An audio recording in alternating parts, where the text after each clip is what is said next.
Bismillahirrahmanirrahim.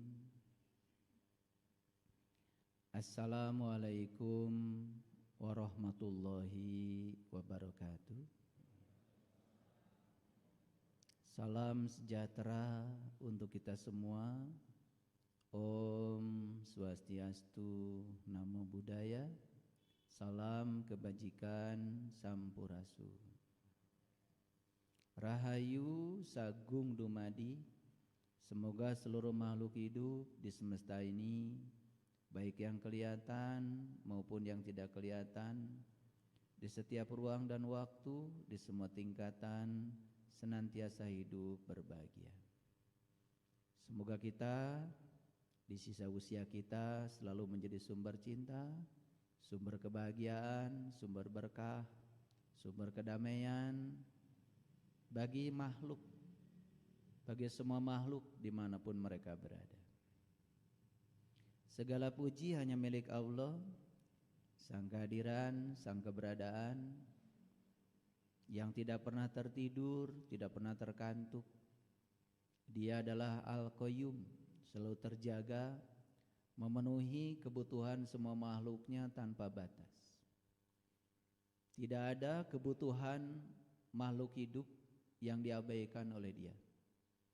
Bahwa Dia tidak memenuhi keinginan-keinginan semua makhluk, karena kalau semua keinginan makhluk itu diikuti sangat berbahaya, akan mengganggu keseimbangan dari semesta ini. Oleh karena itu percayalah kalau Allah selalu memberi yang terbaik untuk kita. Apa yang Allah pikirkan mungkin berbeda dengan yang kita pikirkan. Karena pikiran Allah dilandasi oleh cinta kasih, sedangkan pikiran kita dilandasi oleh ego dan hawa nafsu. Oleh karena itu, berhentilah mengatur-ngatur Allah supaya mengikuti pikiran kita. Mari kita biarkan diri kita digunakan Allah untuk tujuan Allah, dan ikutilah pikiran Allah. Apapun yang terjadi sebagai realitas kehidupan kita, yakinlah itu yang terbaik bagi kita. Tugas kita cuma satu, menerima semua realitas apa adanya tanpa syarat. Karena kalau kita terus menolak pun, maka semesta akan memaksa kita untuk kembali. Oleh karena itu, kita bersyukur hari ini berada di ruang kesadaran kembali untuk melanjutkan proses belajar kita di ruang kehidupan ini. Semoga hari ini kita akan dirahmati, dibanjiri ilmu sejati yang akan membangunkan kesadaran kita semua. Karena saya percaya Allah sudah berjanji, yahdillahu linurihi mayyasha. Allah akan menunjukkan kepada cahayanya siapa yang Dia kehendaki. Dan siapa yang akan dikehendaki oleh Allah? Hanya mereka yang punya kehendak. Yang tidak punya kehendak untuk berubah selamanya jadi patung, tidak akan berubah. Yang punya keinginan untuk meningkatkan kualitas diri, maka Allah akan memberi fasilitas untuk itu. Jadi apa yang tidak disediakan oleh semesta? Begitu naik kebutuhan kita, Allah menyediakan kebutuhan itu untuk kita. Oleh karena itu mari kita sadari bahwa Dia selalu bersama kita, lebih dekat daripada urat nadi leher kita, mewujud sebagai nafas dalam diri kita. Oleh karena itu mari kita sampaikan penghormatan yang setinggi-tingginya kepada Dia, Sang Pemilik semesta, dengan mengaturkan hamdalah untuknya. Alhamdulillahi Rabbil Alamin. Mari kita awali kajian kita hari ini. Semoga yang hadir di tempat ini juga ribuan sahabat kita yang ikut menyaksikan kajian ini dimanapun kita berada, beradalah di sana sepenuhnya, hadirlah di sini saat ini sekarang, karena hidup itu adalah saat ini. Masa lalu kita hanya tinggal sejarah, hanya tinggal kenangan dan tidak bisa diulang. Yang bisa dilakukan saat ini hanya mengubah sudut pandang terhadap masa lalu. Itu yang bisa dilakukan. Tapi semua yang sudah terjadi di masa lalu tidak bisa diubah. Yang bisa diubah cuma cara kita memandang masa lalu. Masa depan pun masih misteri, belum tentu menjadi milik kita. Mari kita belajar untuk hadir di sini saat ini sekarang, karena sesungguhnya kehidupan kita yang nyata adalah di sini saat ini. Sadari semua kemewahan yang sedang diberikan semesta kepada kita. Bisa duduk seperti itu mewah. Bisa mengangkat tangan seperti ini saja mewah. Bisa tepuk tangan itu mewah. Bisa mengambil sabun kemudian digosokkan ke seluruh tubuh, mewah. Karena suatu saat semua itu akan tidak kita miliki lagi. Hanya mengambil sabun saja untuk ke tubuh tidak lagi. Nanti kita disabunin orang. Didatangi air dan kita merasakan sentuhan air pada tangan kita itu mewah. Kalau kita sadar.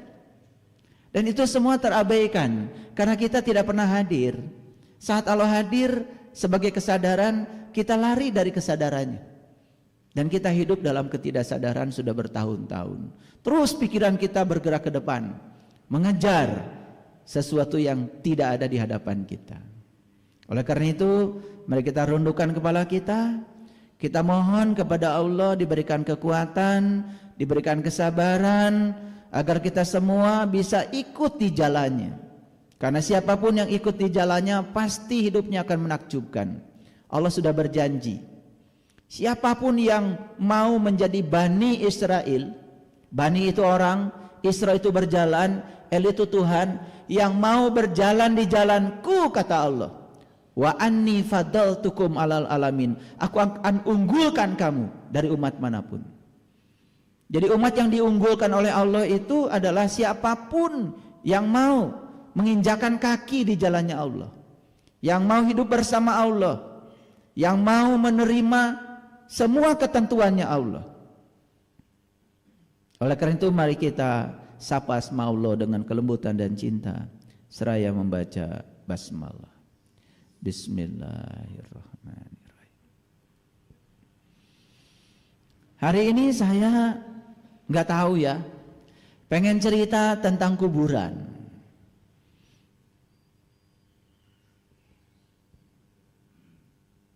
Dan bagi saya, kuburan itu adalah taman impian. Karena semua mimpi-mimpi kita yang belum menjadi kenyataan itu akan terkubur di sana. Kalau secara hakikat saya sering mengatakan bahwa kuburan itu adalah tubuh kita. Tapi secara syariat kuburan itu adalah seonggok tanah, tempat di mana tubuh kita yang sudah tidak berdaya itu diletakkan di sana. Diletakkan di kedalaman yang terdalam. Kenapa? Karena tubuh ini menjijikan. Tubuh ini bau. Ketika sang hidup sudah tidak ada di tubuh ini kehilangan segalanya. Kehilangan wibawanya, kehilangan gairahnya, kehilangan kemampuannya, kehilangan potensinya. Tidak ada lagi yang bisa dia banggakan. Siapapun itu, setinggi apapun status sosial seseorang di semesta ini, begitu sang hidup sudah tidak ada dalam dirinya, dia menghembuskan napas yang terakhir, tubuh ini menjadi kehilangan segalanya. Makanya saking tubuh ini menjijikkan, maka diasingkan oleh tetangga kita. Karena kalau di rumah terus nanti akan menjijikkan, lalat akan datang. Karena tubuh ini akhirnya akan menjadi seonggok daging yang tidak ada faedahnya apa-apa. Makanya lucu ya, kalau kita masih hidup seperti ini tapi sudah mati duluan. Masih hidup seperti ini sudah kehilangan gairah, kehilangan semangat, kehilangan cita-cita, kehilangan harapan. Subhanallah. Itu karena kita tidak yakin bahwa sebetulnya ketika napas masuk lagi ke dalam tubuh kita, itu artinya sang semesta masih akan menggunakan kita sebagai kepanjangan tangannya. Banyak orang yang tidak merasa bangga sebagai wakil Allah di semesta ini. Banyak yang tidak bangga sebagai khalifah di semesta ini. Banyak yang tidak bangga sebagai utusan semesta ke dunia ini. Kok tidak bangga ya? Kita ini Kita ini datang ke semesta ini mengatasnamakan Allah. Kita dicipta oleh Dia untuk menjadi kepanjangan tangan Dia, mewakili Dia di semesta ini. Bukankah itu suatu kehormatan sebetulnya? Yang lebih lucu lagi, burung bangun pagi, dia bernyanyi dan bangga menjadi burung. Manusia bangun pagi cemberut, bingung, bahkan tidak bahagia menjadi bahagia, tapi selalu mengatakan kalau dia makhluk yang lebih sempurna daripada makhluk yang lain. Sampai hari ini banyak manusia yang tidak tahu kesempurnaan dia itu di mana sebetulnya. Hati-hati. Kalau kita membandingkan tubuh kita dengan tubuh burung, sama sempurnanya. Karena tidak ada ciptaan Tuhan yang tidak sempurna. Bahkan satu bakteri pun sempurna, satu cacing pun sempurna. Rabbana ma khalaqta hada. Tidak ada ciptaan Dia yang tidak sempurna, semuanya sempurna. Lalu kenapa Quran mengatakan laqad khalaqnal insan fi ahsani taqwim? Kenapa Tuhan mengatakan sesungguhnya kamu wahai manusia insan, aku ciptakan dalam wujud, dalam bentuk yang sangat sempurna. Sudah menemukan kesempurnaannya di mana? Saya kasih tahu ya, ini bocoran. Kesempurnaan tubuh kita ini cuma satu. Karena sang jiwa yang ada dalam tubuh ini bisa dipertemukan dengan pemilik jiwanya hanya ketika kita masih punya tubuh ini.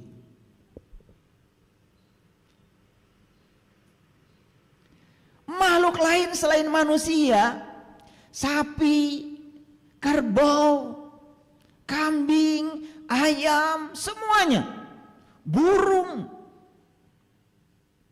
tidak diberi kemampuan dengan tubuhnya ini untuk bisa mempertemukan sang jiwa dalam dirinya dengan Dia sang maha jiwa. Itulah kesempurnanya manusia. Apakah semua manusia sempurna? Tidak. Yang sempurna itu adalah mereka yang sudah menemukan kunci untuk meniti ke dalam diri, sehingga bisa menggunakan tubuhnya sebagai kendaraan yang bisa mengantarkan sang penumpang di dalamnya untuk menuju tempat akhirnya. Jadi jangan buru-buru mengatakan saya sudah sempurna. Dan ciri orang yang sudah sempurna, sudah paripurna dalam hidupnya, yang sudah bisa menggunakan tubuhnya untuk mengantarkan sang penumpang dalam dirinya menuju tempat asalnya, cirinya sederhana. Yang pertama, dia tidak takut dengan kehidupan. Yang kedua, dia pun tidak takut lagi dengan yang bernama kematian. Dia sudah selesai dengan dirinya sendiri. Bahkan bahagianya pun sudah tidak digantungkan pada situasi di luar dirinya. Bahagianya sudah ketemu di dalam. Karena bahagia yang sejati itu di dalam.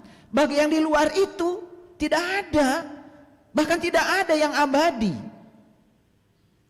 Dan selama ini kita bahagia ketika orang lain bisa kita atur oleh kita. Ketika orang lain seperti yang kita pikirkan, kita atur-atur semua situasi di luar diri kita agar seperti yang kita mau. Pertanyaannya, adakah manusia bisa mengatur situasi di luar dirinya? Tidak ada. Orang terdekat dengan kita saja, pasangan kita, gak bisa kita kendalikan. Yang bisa kita kendalikan itu cuma diri kita. Karena memang kita hanya diberi kekuasaan untuk mengendalikan diri kita sendiri. Oleh karena itu, agama itu diciptakan oleh para leluhur kita itu satu tujuannya. Untuk melindungi diri dari kejahatan diri kita sendiri. Tidak ada orang yang bisa jahat kepada kita, tidak ada, sepanjang kita tidak mengizinkannya. Kalau hari ini kita tertipu oleh orang, bukan orang jahat sama kita, bukan, kitanya masih bodoh. Karena kalau nggak bodoh nggak tertipu. Makanya ketika ditipu orang, jangan marah sama orang yang menipu, koreksi dirimu. Kenapa masih tertipu? Kan berarti masih bodoh. Itu isyarat dari semesta bahwa kamu harus belajar meningkatkan kualitas diri. Itu aja pesannya. Karena semua yang terjadi dalam kehidupan kita ini tidak ada terjadi tanpa alasan. Semuanya adalah pesan semesta yang luar biasa. Sayang kitanya tidak bisa menangkap pesan itu. Betul apa tidak? Karena apa? Karena kita hidup bertahun-tahun dalam ketidaksadaran. Kita hidup seperti robot. Bahkan melaksanakan ibadah pun sudah kayak robot. Kayak robot. Betul. Jamnya sholat duhur, sholat tepat waktu. Jamnya sholat asar, sholat tepat waktu. Tetapi apa yang dia lakukan, semua dilakukan dalam ketidaksadaran. Sampai gak sadar siapa yang sholat, siapa yang disembah, siapa yang harus diingat, gak pernah tahu. Sombongnya luar biasa. Kalau sudah melakukan itu rasanya sudah yang paling soleh. Kesucian seseorang itu tidak bisa dilihat ketika sedang sholat. Kesucian seseorang itu tidak bisa dilihat ketika sedang kajian seperti ini. Kesucian dia itu hanya bisa dilihat tepat saat dia mendapatkan yang tidak dia inginkan. Aslinya setiap manusia itu keluar di situ. Jadi gampang kok kalau ingin tahu aslinya seseorang, pinjami uang. Gampang. Lihat ketika dipinjami uang, seperti apa sikapnya. Dia punya uang pun dia bilang gak punya uang. Atau mencari-cari alasan untuk tidak berbuat. Betul atau tidak? Kalaupun dia sudah meminjamkan, harus tepat waktu. Lambatkan aja sejam, itu pasti itu. Kedua matanya itu keluar. Mulutnya pasti akan mengeluarkan kata-kata yang jorok, yang tidak senonoh. Itu aslinya. Kalau di sini semua kelihatan seperti soleh, seperti sabar, seperti baik, apalagi didandani.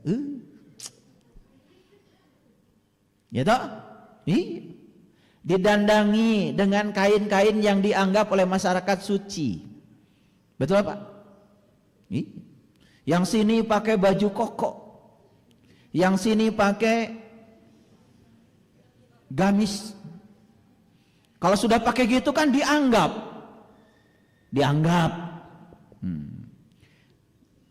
sabar, dianggap suci, kan begitu. Dan dianggap itu nggak enak. Karena sesuatu yang asli itu tidak perlu dianggap. Mahasiswa tidak perlu dianggap mahasiswa, dia mahasiswa. Dan orang baik itu tidak perlu dianggap baik, dia baik. Yang suka dianggap baik itu mereka yang kurang baik. Sarung yang tidak pernah luntur ketika dicuci, hampir tidak ada tulisannya ditanggung tidak luntur. Apalagi luntur tidak ditanggung. Betul apa tidak? Yang suka pakai tulisan ditanggung tidak luntur itu pasti palsu. Semua yang palsu itu perlu atribut, perlu bungkusan. Karena takut isinya enggak sesuai, takut isinya ketahuan. Lihat tuh orang-orang yang tidak tahu. Dan dia tidak tahu bahwa dia tidak tahu. Yang dia cari apa? Bungkusan luar supaya dianggap orang lain tahu. Bikin lembaga ini, bikin lembaga itu, dia jadi pimpinannya. Supaya apa? Supaya dianggap orang lain tahu. Berikutnya dianggap soleh. Yang dianggap soleh, soleh apa tidak? Yang dianggap benar, benar apa tidak? Tapi nggak apa-apa. Memang semua manusia ada kelasnya sendiri-sendiri. Yang paling penting itu kita waras. Jangan mau dibohongi lagi. Karena kalau kita masih gampang ditipu, itu tandanya kita bodoh. Ada orang bilang kalau minum kopi katanya sulit tidur. Saya malah kebalikannya. Saya kalau tidur gak bisa minum kopi.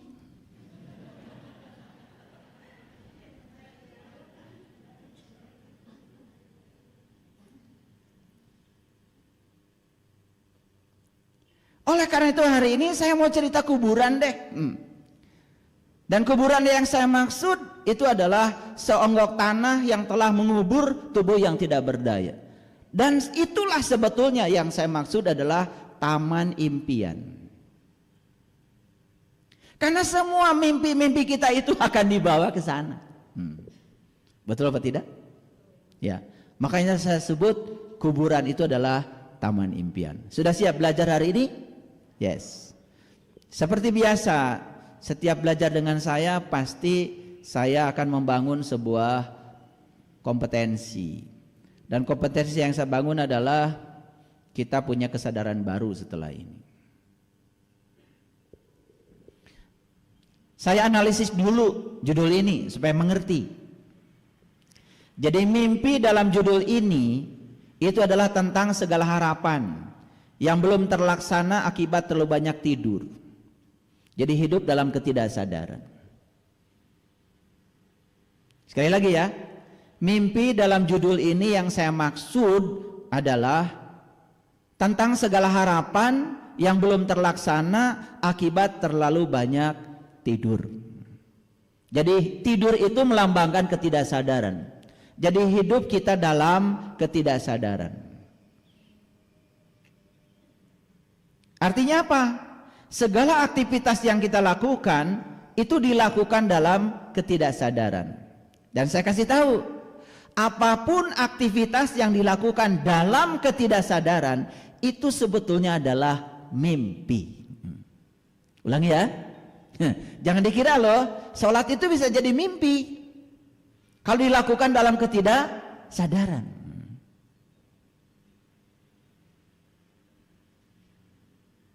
Apapun aktivitas yang dilakukan dalam ketidaksadaran itu adalah mimpi.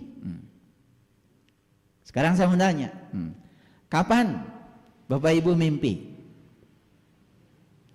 Ketika tidur kan? Gitu. Ketika tidur sadar atau tidak sadar? Tidak sadar kan? Ya. Ketika tidur mungkin kita melakukan aktivitas. Mungkin. Tapi aktivitasnya aktivitas otak. Tubuh kita sih kelihatannya diam, tapi ininya bekerja terus. Makanya nanti saya jelaskan ya, mimpi secara saintifik. Saya akan menghadirkan beberapa pandangan dari para psikoanalisis supaya ngerti semuanya, supaya ngerti. Baik secara psikologi maupun secara spiritual nanti saya jelaskan. Hasilnya nanti kita akan tahu selama ini tidur kita beres apa tidak. Karena saya pastikan ya, orang yang ini ya, yang tidurnya gak beres, itu hidupnya pasti gak beres. Ini sudah ada rumusnya, sudah ketemu formulanya. Karena saya seorang peneliti, jadi saya sudah meneliti. Saya banyak sekali mendapatkan keluhan dari orang yang tidurnya gak beres. Ternyata hidupnya gak beres. Karena tidur yang berkualitas itu akan menentukan hidup yang berkualitas. Orang yang tidurnya tidak berkualitas, kinerja tubuhnya ketika melakukan aktivitas juga tidak produktif. Coba kalian kurang tidur, ngambang kan? Betul nggak? Nah, kenapa bisa kurang tidur? Ada lagi, kenapa kita sering ngantuk? Nah, ngantuk itu dua macam. Satu, ngantuk karena kurang tidur. Yang kedua, ngantuk karena kebanyakan tidur. Saya curiga, ya curiga aja. Ini ngantuknya itu karena kebanyakan tidur. Kalau banyak tidur itu pasti banyak mimpi. Betul apa tidak? Jadi ulangi lagi ya.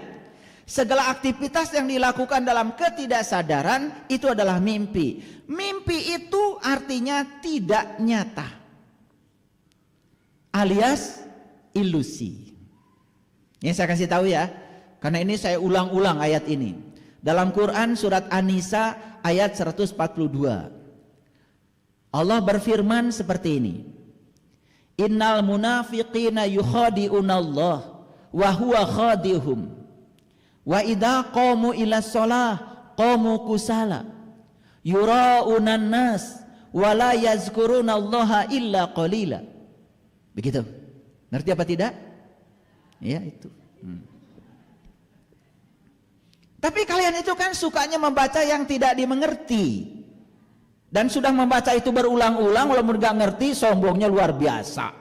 Merasa sudah punya pahala lah gitu. Betul nggak? Gitu. Karena gak ngerti ya terpaksa saya terjemahkan. Sebenarnya saya tadinya nggak mau terjemahkan. Saya pikir udah ngerti karena tiap hari baca. Saking seringnya baca sampai nggak tahu yang dibaca itu. Coba, kalau orang makan di restoran, dia sudah makan tempe 5, tahu 5, ya, sudah makan ikan 5. Ditanya, Bapak tadi makan apa saja? Pas dihitung, aduh, lupa ya. Itu artinya dia melakukan aktivitas dalam keadaan tidak sadar. Itu sebetulnya termasuk kategori mimpi. Saya cuma khawatir aja sholat kita itu mimpi, syahadat kita juga mimpi, zakat kita juga mimpi, saum kita juga mimpi, jangan-jangan haji kita juga mimpi. Karena semua dilakukan dalam keadaan tidak sadar. Oke? Mengerti sampai sini? Lanjut dulu. Kita kupas ayat yang tadi. Sesungguhnya orang munafik itu, kata Allah bukan kata saya, adalah mereka yang suka menipu Allah. Innal munafiqina yukhadi'unallah. Tahu menipu Allah. Dan kalau saya tanya semua yang hadir di sini, apakah kalian suka menipu Allah? Pasti jawabannya amit amit. Betul nggak? Betul nggak? Astagfirullahaladzim. Gitu. Menipu itu kan sederhana. Coba kalau penipu datang ke rumah kita, hadap-hadapan wajah dengan kita, bicaranya sesuatu yang berbeda dengan agenda di belakangnya. Betul apa tidak? Di depannya sih bicaranya baik-baik, tetapi kebaikan itu sebetulnya di belakangnya ada agenda lain. Jadi menipu itu seperti menghadap padahal tidak. Nah gitu sederhananya, supaya gampang, supaya nanti bisa membuktikan. Karena kalau nggak dibuktikan kan pasti akan menyangkal. Betul nggak?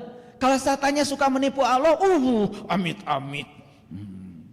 Nah sekarang pakai bukti supaya nanti pengakuannya sederhana. Jadi menipu itu apa artinya? Seperti menghadap padahal tidak, gitu.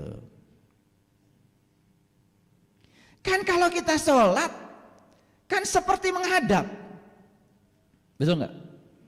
Sajadah mencong sedikit aja langsung diluruskan, betul apa tidak? Takut mencong. Padahal yang harus diluruskan itu bukan sajadah. Yang diluruskan itu ingatanmu kepada Allah. Sebetulnya itu yang disebut dengan syaf. Luruskan syafnya. Syaf siapa dengan siapa? Kita selama ini nggak ngerti.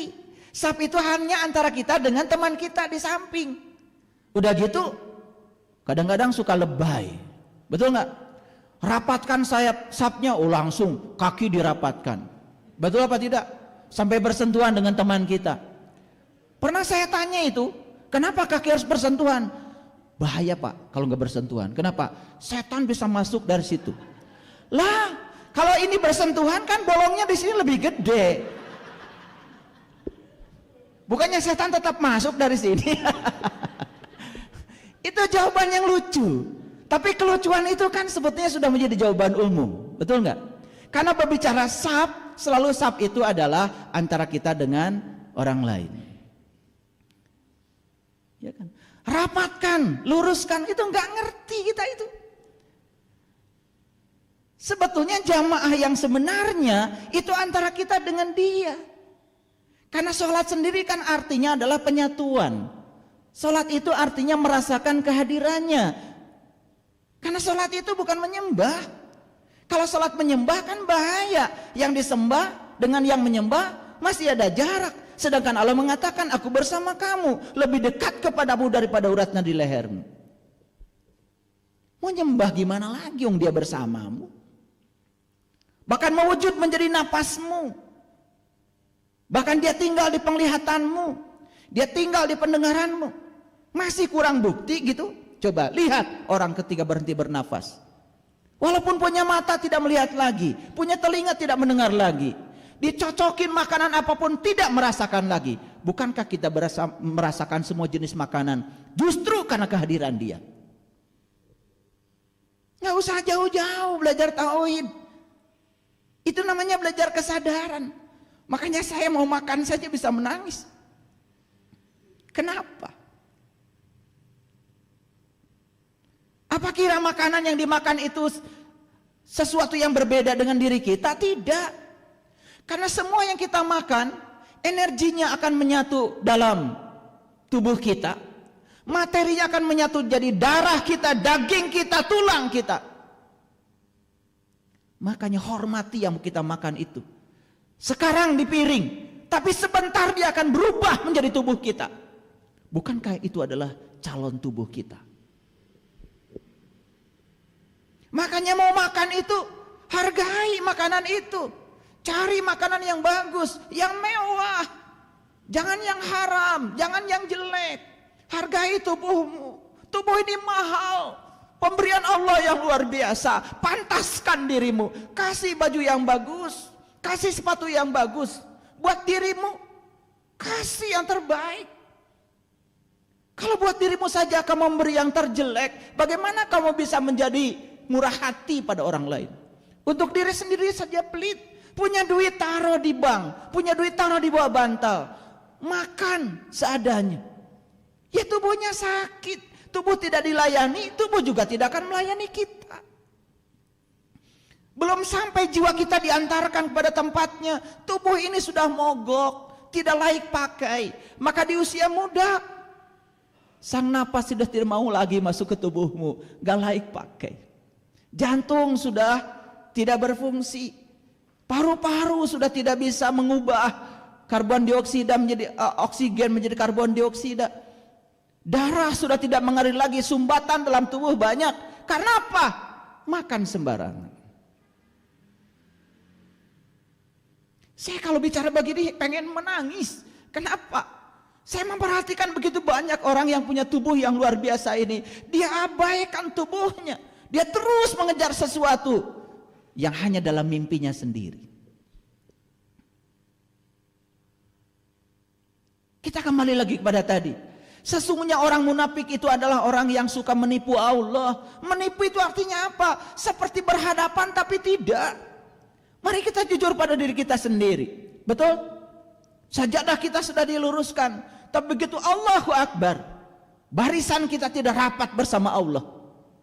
Saf kita tidak lurus kepada Allah. Mencong-mencong. Itu yang tidak pernah kita urus. Masjid mencong sedikit saja, keluarkan uang miliaran. Harus lurus. Itu aja yang diperbaiki. No.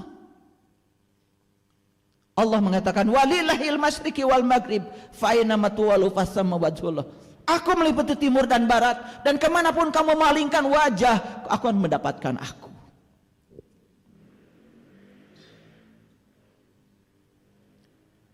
Jamaah yang sesungguhnya kita dengan Allah. Dan selama ini kita tidak berjamaah. Kenapa? Kita nggak kenal siapa yang akan kita sembah.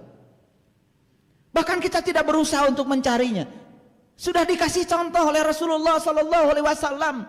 Beliau itu mi'raj dulu baru sholat. Jumpa dulu baru menyembah.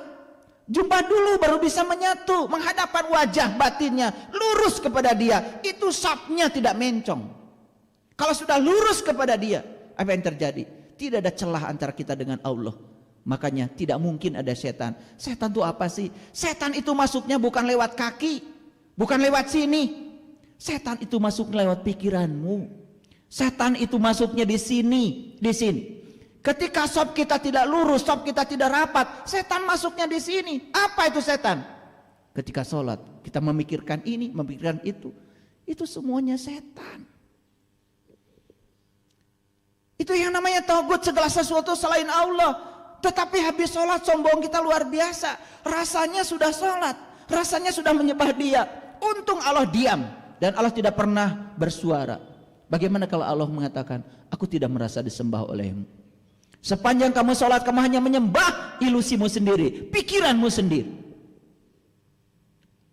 Jadi jangan heran kalau orang sudah melakukan aktivitas itu tidak ada dampak dalam hidup. Gak ada dampak. Giliran marah-marah, giliran nyolot-nyolot, giliran membicarakan keburukan orang, lancar mulutnya. Tidak ada yang mencegah dari dalam. Karena apa? Kesadarannya tidak tumbuh. Sholat sebagai sarana untuk mencegah perbuatan keji dan munkar sama sekali tidak berfungsi apa-apa. Karena sholat kita mimpi. Dilakukan dalam ketidaksadaran.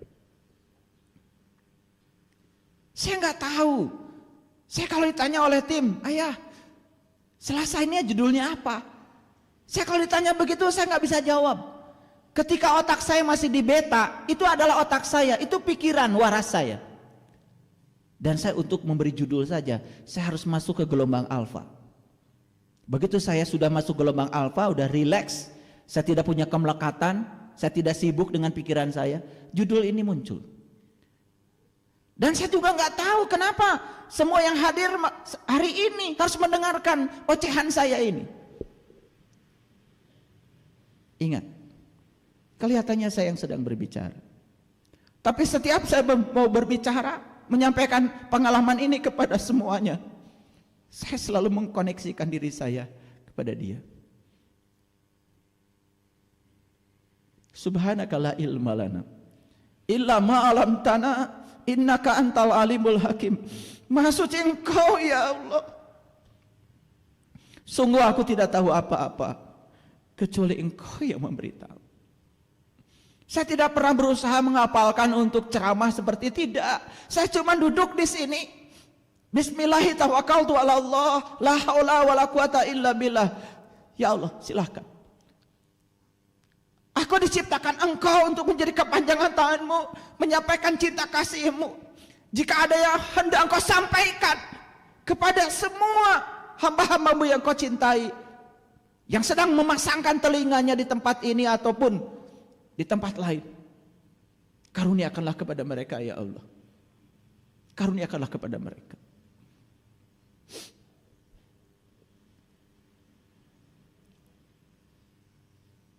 Mengerti sekarang sop itu. Mengerti sekarang rapatkan barisan. Subhanallah.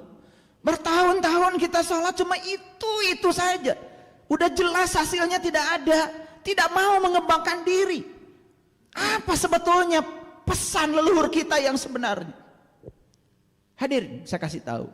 Kalau barisan kita sudah rapat, tidak ada celah masuknya pikiran-pikiran buruk yang namanya setan, pikiran gelap yang namanya setan. Sholat yang semacam itu akan dibawa ke dalam kehidupan. Tidak ada celah dalam hidup kita untuk dimasuki oleh pikiran-pikiran buruk. Jadi sholat itu sudah bukan lagi 5 waktu. Sholat itu sepanjang waktu. Itu yang disebut dengan walladzina hum fi sholatihim dhaimun. Itu sholat dhaim itu begitu.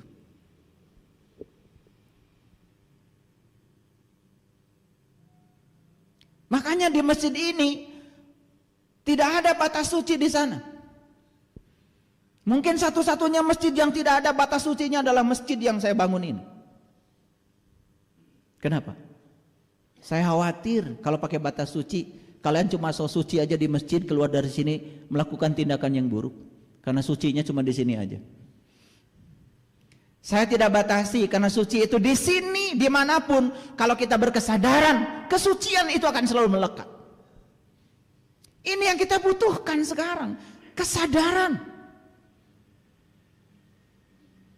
Apalagi yang kedua. Jadi kata Allah, sesungguhnya orang munafik itu yang suka menipu kepada Allah. Menipu itu pura-pura menghadap padahal tidak. Apa wujud penipuannya? Jelas di Quran dikatakan, innal munafiqina yukhadi'una Allah wa huwa khadi'uhum wa idza qamu ila shalah qamu kusala. Dia suka berdiri untuk sholat, tapi sholatnya itu malas. Malas itu artinya apa? Dia sholat, dia tidak sholat, tidak merasakan apa-apa, nggak ada rasa, kosong, seperti robot.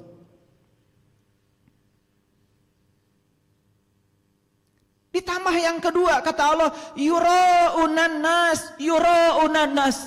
Dia sholat hanya ingin dipandang baik oleh manusia lain, bukan ingin dipandang baik oleh aku, kata Allah. Dia mengabaikan aku, kata Allah.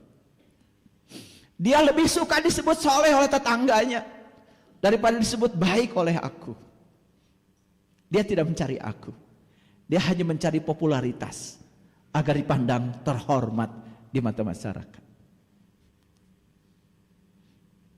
Yura'unan nas, yura, ria, pameran.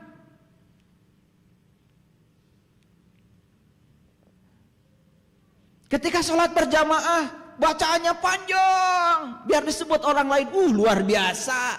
Bacaan Qur'annya fasih, panjang, hafalannya luar biasa, biar semua orang terkagum-kagum sama dia. Ketika dia sendiri, bacanya kulhu lagi, kulhu lagi. Dia pun baca kulhu bukan karena tertarik isinya, karena sangat tertarik oleh pendeknya. Makanya menurut ilmu fikih, ria itu ada dua, ada ria nifak, ria adat. Ria nifak itu melakukan sesuatu karena bermuatan. Semua ibadah kepada Allah itu dikait-kaitkan dengan kebutuhan-kebutuhanmu, dikait-kaitkan dengan keinginan-keinginanmu. Ketika bangkrut, mulai sadar, sholat. Saya yakin orang yang sholat, baru sholat ketika bangkrut, tambah bangkrut. Itu hukum fisikanya sederhana, like attracts like. Yang serupa akan menarik yang serupa. Kenapa? Dia sholat bukan digerakkan oleh Allah, digerakkan oleh kebangkrutannya. Jadi Tuhannya apa? Tuhan dia itu bukan Allah, bangkrutnya itu. Hati-hati.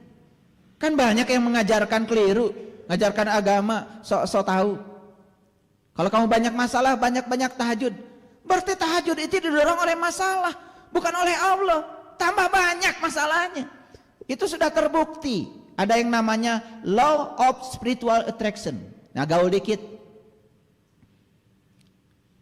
Ada law of attraction. Itu hukum tarik-menarik antara materi dengan materi. Sudah jelas. Kalau dulu waktu SMA pernah belajar namanya hukum gravitasi Newton. Bahwa setiap dua massa akan melakukan gaya aksi. Sama seperti kita ini. Kita massa nih, bumi kita massa. Antara kita dengan bumi sekarang tarik menarik. Gara-gara tarik menarik kalian bisa duduk tegak seperti itu. Bayangkan kalau tidak punya gaya gravitasi. Orang pergi ke angkasa tidak ada gaya gravitasi, mau minum kopi saja harus menciptakan gelas anti gravitasi. Kenapa? Air kopinya lari-lari. Ibu-ibu enak, ambil bawang tinggal ambil pisau sudah ada di situ. Kenapa? Itu karena gravitasi bumi. Pernah berterima kasih pada hukum gravitasi? Tidak, gak sadar. Nah sekarang dunia sains sudah masuk bukan law lagi, bukan law of attraction, tapi law of spiritual attraction, LOSA namanya. Udah tambah S, lebih keren lagi. Kemudian muncullah yang namanya like attracts like. Hati-hati punya utang. Begitu kata utang ada di sini, ingat, hanya akan menarik potensi-potensi utang baru. Utangmu tambah banyak. Harus diganti alam bawah sadar kita. Kata utang harus dihapus. Ganti berkelimpahan. Utangnya lunas, saldo kita nambah. Sayang sekali ya. Ilmu yang agung ini justru yang mengamalkan orang lain. Padahal Allah sudah bersabda. Ya, Allah sudah berfirman dalam hadis qudsi, aku bergantung sangkaan hambaku. Penentu takdir kita itu adalah pikiran kita sendiri sebetulnya. Subhanallah. Ilmu yang agung ini tidak kita terapkan. Akibatnya apa? Hidup kita begitu banyak keterbatasan. Terbatas uang, terbatas waktu, terbatas kemampuan. Semua yang membatasi adalah pikiran kita sendiri. Karena kita tidak bisa mengakses yang tanpa batas. 2, riya. Yang ketiga, wala yazkurunallaha illa qalila. Dia tidak mengingat Allah selama sholatnya kecuali sangat sedikit sekali. Yang sedikit saja ingatnya sama Allah disebut menipu Allah. Apalagi dari Allahu Akbar sampai salam, gak ingat sama sekali karena tidak tahu dan kenal kepada yang disembahnya. Mau tetap sombong seperti itu? Mau tetap mengagung-agungkan diri sebagai orang yang paling segalanya lalu menyalahkan pihak lain? Kenapa ini terjadi? Karena kita melakukannya tanpa kesadaran. Semua yang dilakukan tanpa kesadaran. Apa tadi? Mimpi, ilusi, bukan kenyataan. Tahu caranya supaya mimpi jadi kenyataan? Tahu caranya? Bangun tidur. Gitu aja. Kalian tuh gitu aja mikir. Supaya mimpi segera jadi kenyataan ya sederhana, bangun tidur. Kalau tidak mau disebut mimpi sholatnya, yo sekarang bangunkan kesadaran kita, kiamatkan diri kita. Gak perlu kita memikirkan kiamat hancurnya alam semesta, belum tentu kebagian. Sekarang kiamatkan aja diri kita. Kiam itu artinya bangkit. Tentukan hari kebangkitannya kapan. Tentukan sekarang, saya mau bangkit, saya mau belajar. Saya cari orang yang benar-benar tahu. Awas, banyak orang yang pura-pura tahu. Padahal dia tuh tidak tahu. Cuma dia tidak tahu. Kalau dia tidak tahu. Tapi sok tahu. Diberitahu tidak mau tahu. Kalau ngomong seperti yang paling tahu. Padahal dia tuh tidak tahu. Cuma dia tidak tahu. Kalau dia tidak tahu. Pusing kan?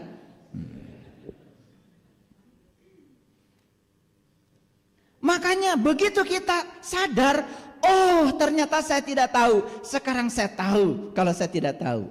Revolusi spiritual hanya akan terjadi. Orang yang bisa ditolong itu hanya orang-orang yang tahu kalau dirinya tidak tahu. Orang-orang yang sok tahu, berlagak tahu, padahal tidak tahu.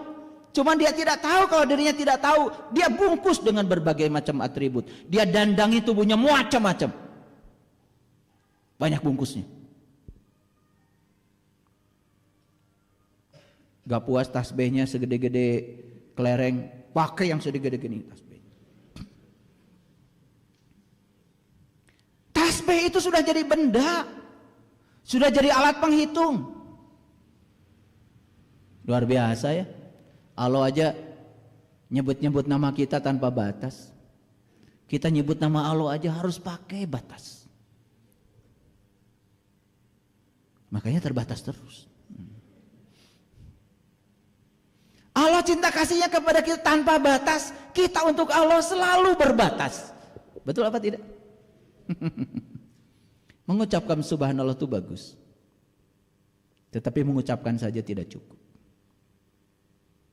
Buat apa kita bilang subhanallah 3-3 setiap sholat? Kalau itu tidak diiringi dengan tindakan dalam kehidupan kita. Mau ambil punya orang, subhanallah. Pernah gitu? Subhanallah ketika habis sholatnya aja. Subhanallah, subhanallah. Begitu ada yang menarik, walaupun punya orang, ambil juga. Udah nggak laku subhanallah di situ. Begitu orang lain tidak tahu dan dia bisa ngutil uang di kantor, karena gak ada yang lihat, yang tahu cuma dia. Gak ada subhanallah. Coba subhanallah tuh mulai diterapkan. Mau ngomongin orang, subhanallah. Takut jiwanya kotor, betul nggak? Allah tuh nggak perlu disucikan olehmu. Justru kamu ambil sifat sucinya Allah. Tahu kesucian Allah? Allah tuh sucinya maha.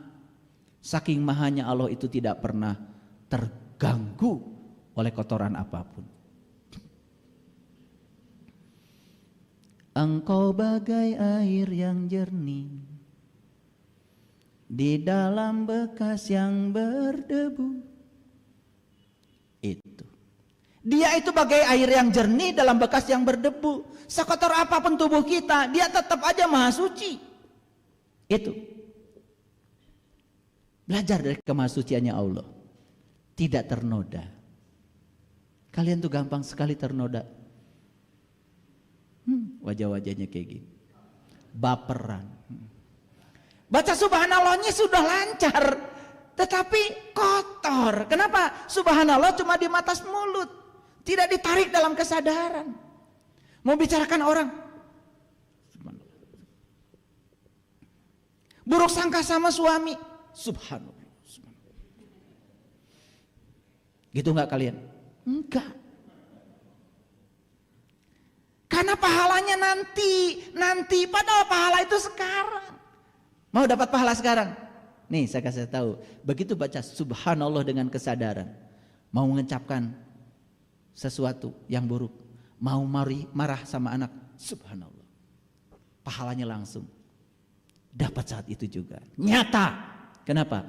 Anak menjadi dekat dengan kita, ibunya. Betul nggak? Kalian tuh lebih suka cari yang nggak nyata, yang hayalan, yang ilusi, karena terlalu banyak mimpi. Lucunya, mimpinya kelamaan. Paham sampai sini? Oke, lanjut dulu.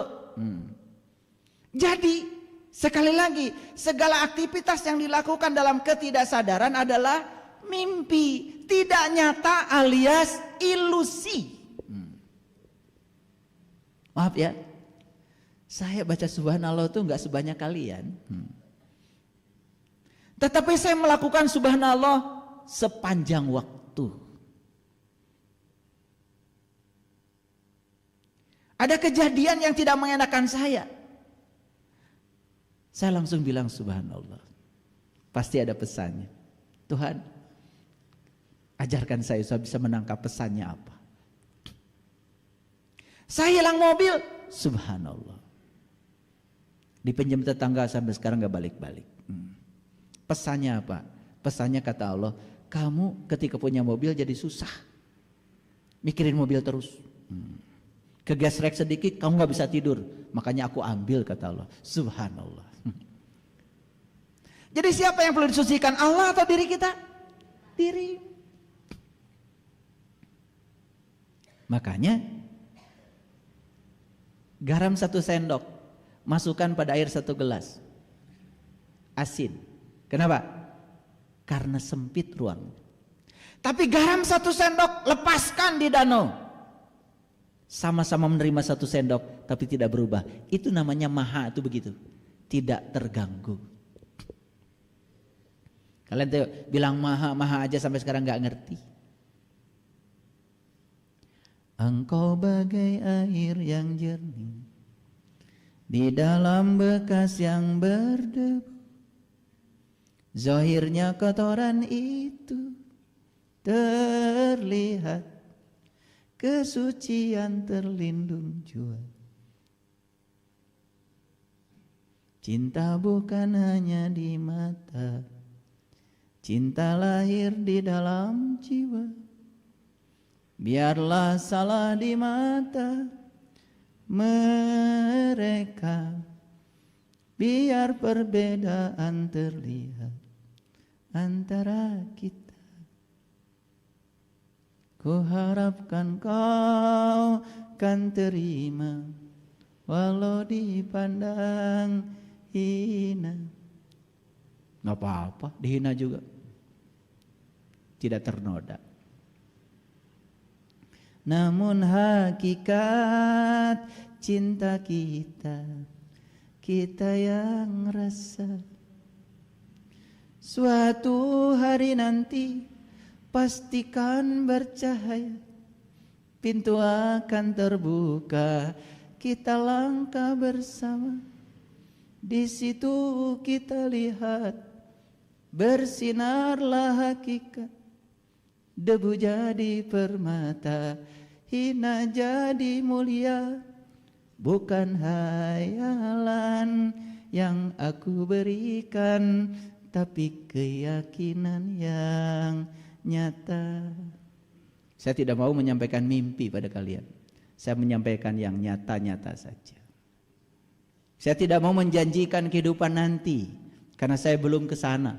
Saya hanya bisa menjanjikan kehidupan di sini, saat ini, sekarang, yang bisa dirasakan langsung. Karena saya tidak boleh menipu orang lain. Karena menipu orang lain berarti menipu diri saya sendiri. Lucu ya, banyak yang menjanjikan ini, itu, nanti. Dia juga belum ke sana. Tapi percaya kalian. Bukan hayalan yang aku berikan, tapi keyakinan yang nyata. Mau hayalan, mau nyata? Bohong. Bagus gak suara saya? Tunggu rekamannya. Gak selesai-selesai, satu slide baru judul. Jadi kuburan yang dimaksud adalah tempat di mana tubuh yang tak berdaya dibaringkan. Di situ semua mimpi terkubur.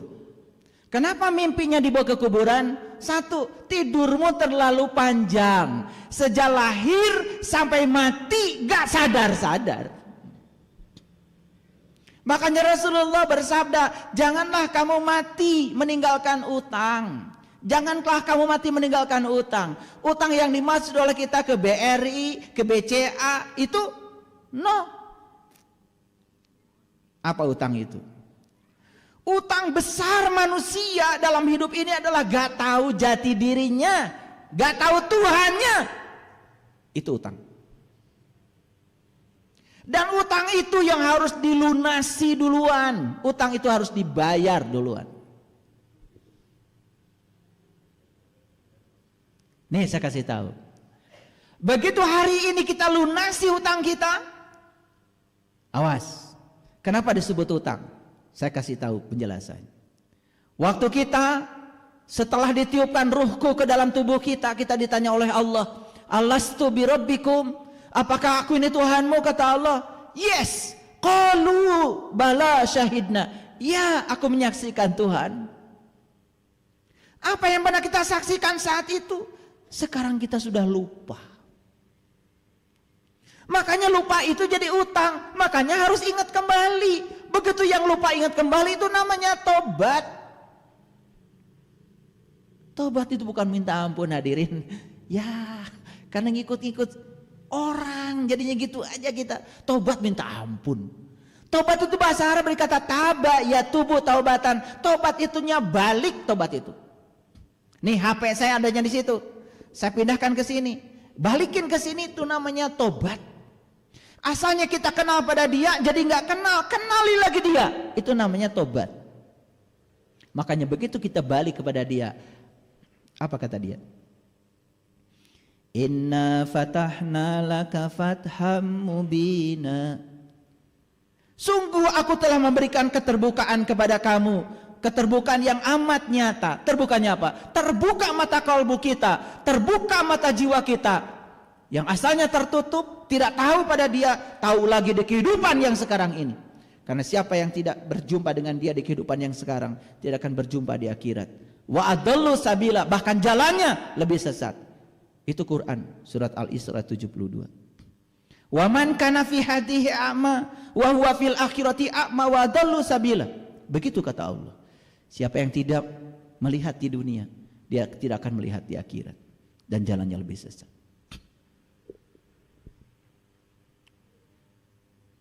Lanjut. Serius sekali ngajinya. Ketawa dong. Ya, biar ada endorfinnya. Ya, kalau ngaji terus serius itu sesat pengajiannya.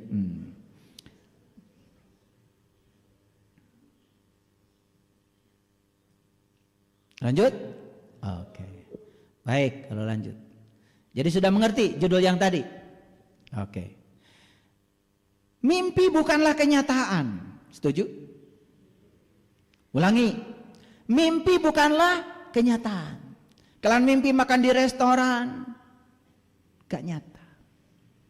Kalian mimpi ada yang ngasih uang banyak, begitu bangun, buka dompet, tetap hepeng.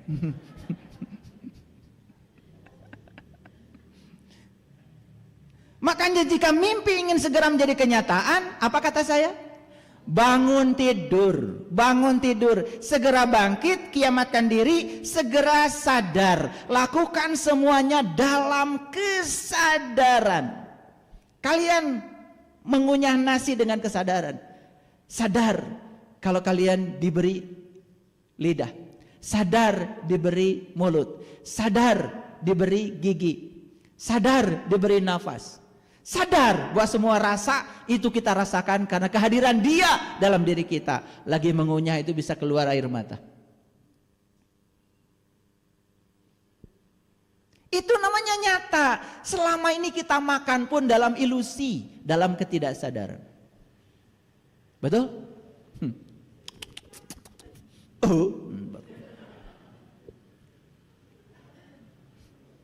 Betul apa tidak? Aduh, maaf ya. Saya tuh kalau ketemu para jamaah di pelatihan apa saja, saya perhatikan cara makannya, saya perhatikan cara minumnya. Aduh, saya pengen menangis. Kalau saya mau makan aja, ya Allah, berkahilah rezeki yang Kau anugerahkan pada kami. Manunggalkan rezeki ini tubuh kami, sehat, kuat, sempurna. Saya ingat orang-orang yang menghadirkan makanan itu. Saya doakan untuk semua orang yang telah menghadirkan makanan ini kepada kami, yang nanam, yang mikul, yang masak. Saya doakan semoga mereka sejahtera lahir dan batin. Untuk seluruh daya sambung semesta, tanah, air, api, udara, tanpa mereka makanan ini tidak ada. Saya ucapkan terima kasih. Terima kasih. Terima kasih. Makanya makanan itu jadinya di tubuh ini bahagia.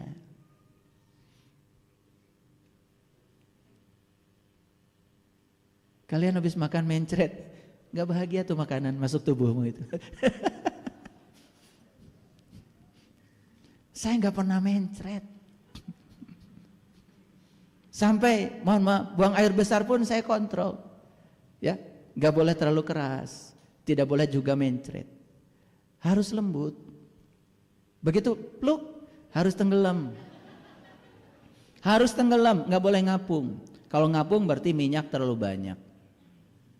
Ya saya perhatikan, karena itu semua kita bisa buang air besar itu isyarat loh. Dan buang air besar dengan kesadaran itu bukan najis, justru kita berterima kasih. Bagaimana tubuh bisa mengeluarkan kotoran itu? Bukankah karena ada nafas? Sadar nggak kalian itu? Aduh, makan nggak sadar, pup nggak sadar, pipis nggak sadar, sholat apalagi? Sombongnya luar biasa ya. Wih, kalau udah sholat, awas kamu ya, nggak sholat. Wah, kayak yang beres aja. Makanya ada pepatah Sunda ini, pepatah Sunda sering saya ulang-ulang. Kudu bisa ngahudangkeun kanu sare. Bahasa Indonesianya harus bisa membangunkan orang yang masih tertidur. Maksudnya bukan tidur itu. Kalau membangunkan orang yang tertidur itu gampang lah, pakai gayung aja. Betul nggak? Tetapi membangunkan orang-orang yang seperti ini, mohon maaf, sibuk setiap hari tapi nggak sadar, ini yang susah nangkepnya. Makanya saya coba ya, sebetulnya saya tuh tidak mau bicara begini, cuman karena guru-guru saya mengatakan mana yang terek cicing wae, cing atuh ngomong. Saya dari dulu tuh nggak mau ngomong, makanya saya baru masuk YouTube itu bulan Juli tahun 2020, saya masih ingat itu. Itu pun karena dipaksa oleh guru-guru saya. Ngomong atuh tong cicing wae. Aduh, bicara itu kan sebenarnya ada risikonya. Tapi nggak bicara juga tambah berisiko. Ya udah, saya ambil risiko yang paling kecil, bicara. Karena kalau tidak berbicara, kemudian kita punya kesadaran dan tidak dibagikan kepada orang lain, maka kita juga jadi menzalimi orang lain, sekaligus menzalimi diri sendiri. Tapi ilmu itu kata Rasul tidak boleh dibagikan kepada mereka yang tidak butuh. Tapi tidak boleh ditahan dari mereka yang butuh. Menyampaikan ilmu kepada mereka yang tidak butuh itu suatu kezaliman. Dan menahan ilmu dari yang butuh juga suatu kezaliman. Bayangkan di posisi saya. Saya khawatir saya menyampaikan ilmu kepada mereka yang tidak butuh. Makanya saya selalu doa, ya Allah, semoga yang dengarkan kajian-kajian saya hanya mereka yang butuh, supaya saya nggak zalim. Maaf ya, yang tidak butuh, jangan dengarkan saya. Apalagi menghujat ini, menghujat itu. Aduh, subhanallah. Suka kasihan saya. Karena orang yang sedikit ilmunya itu begitu, ya. Itu menderita penyakit kulit namanya itu. Alergian. Alergi itu kan gini ya, gatal. Orang lain bicara beda dengan dirinya, gatal. Nah kalau gatalnya cuma di sini, kalau gatal sudah ke sini kan bahaya. Betul nggak? Mengomentari orang lain yang sesuatu yang dia tidak mengalaminya sendiri. Kan berbahaya. Oke. Mau ngahudangkeun kanu sare? Mau membangunkan yang tertidur? Gimana caranya? Gimana caranya?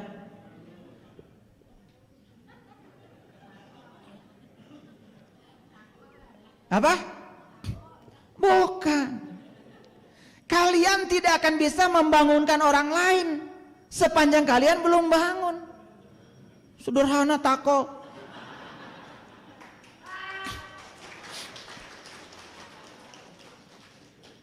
Jadi sebelum kita membangun orang lain, atuh hudang heula anjeun. Maneh kerek kene ngahudangkeun batur kumaha? Masih dihiasi dengan ilusi dan mimpi-mimpi. Bagaimana membangunkan orang lain? Paling juga ngajak tidur. Ini hati-hati ya kalau bicara. Saya khawatir banyak orang yang sedang bermimpi, kemudian cerita mimpi pada orang lain, lalu orang lain menjadi ikut mimpi dengan dia. Itu kenyataan hari ini seperti itu. Kalau dikasih yang benar, yang nyata, menolak. Tapi dikasih ilusi, yang apa kata orang gak nyata, pada mau, anehnya itu. Luar biasa. Yuk, kalau gitu kita masuk lebih dalam. Judulnya udah selesai. Saya ngasih motivasi sedikit. Apapun yang tidak dimulai hari ini tidak akan pernah selesai besok. Setuju? Apapun yang tidak dimulai hari ini tidak akan pernah selesai besok.